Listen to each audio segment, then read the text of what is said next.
thank all associated. Maybe ask Pete to come up. I know Pete would just like to say a few words. Pete, come on up.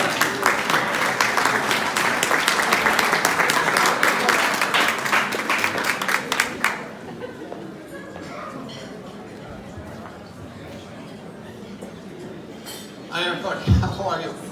My name's Pete and I'm in charge of the soup kitchen because I stood still one day when they were looking for somebody to be in charge of the soup kitchen. I've been negotiating this with Father Brian for 2 weeks now. He said you can have 4 minutes, and whatever I did, he said 4.5. But as soon as I came up here, I went, and he said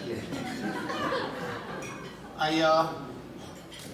When I first met Father Brian, it was, I think it was just before Sandy. He was brand new, and he said, I'd like to talk to you. And I said, fine. And we talked about soup kitchen, and I said, it's as important to me to give somebody an opportunity to do service as it is to feed people who are hungry. They have an equal value. Because I understood what it was like to retire from a career and then walk around constantly saying, what now? And this filled a void in my life. In no way did I ever expect it to fill. It's the friends that I made, the professionals that I work with, even though we don't get paid, just the dignity and respect with which they treat the clients.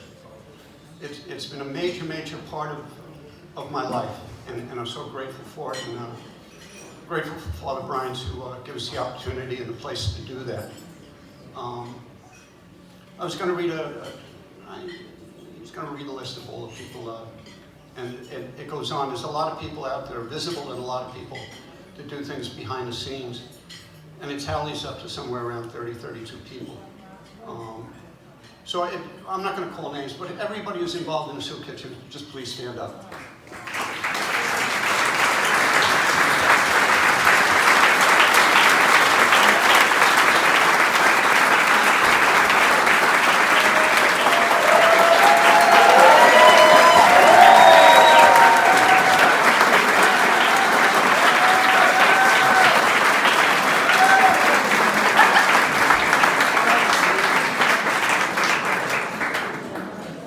These are my friends. There are 2 people I'm going to single out. One, during Sandy, this woman came to the hall and was later to say she had never known hunger or thirst in her life. And she came to the hall and she got food and she got water.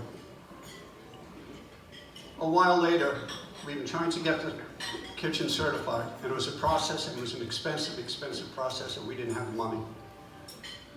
This woman said to Father Brian, I want to give you a check, and it was for a lot of zeros after a number. And she said, this I want in a separate bank account that they can draw on whenever they need food. And Father Brian said, it just so happens that if they had that money, they could do what they need to get certified by the Nassau County Board of Health and get grants.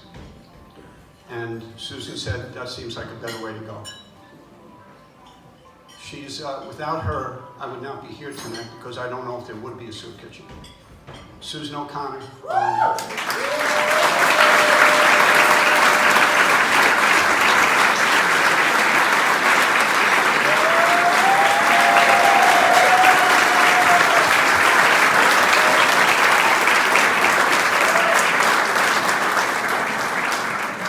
I'm going to definitely go over my 5 minutes. Susan, it didn't end there with Susan. We were talking one day, she came in and she said, is there anything you need for the soup kitchen? I said, a shoehorn.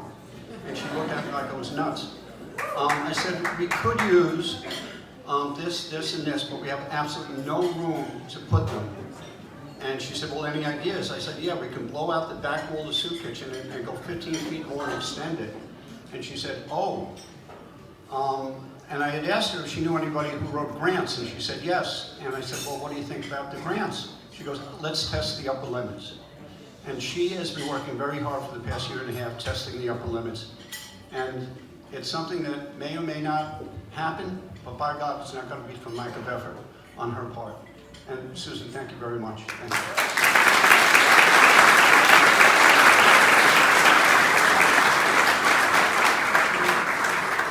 Person, I was thinking today, I don't know why this Latin phrase popped into my head, maybe from Latin 101 many years ago, Sine qua non, and I believe it means without which nothing. And Susan is certainly one of those without which nothing. Water grind is the other one. Without which nothing. Pretty much because he owns the joint. We have a place. There'd be no sense cooking if we had to eat outside all the time without it. He's just been. He's been good insofar as that he doesn't really have too many opinions on what we should cook or how we should cook it. But he's been known to run in, grab some potatoes way too hot for any human being to hold, eat them right away, and go, ow, and then go back for more. So I want to thank sincerely, and I forgot Tim. Tonight he's an honorary person in the soup kitchen. Tim Murphy. Thanks, Tim.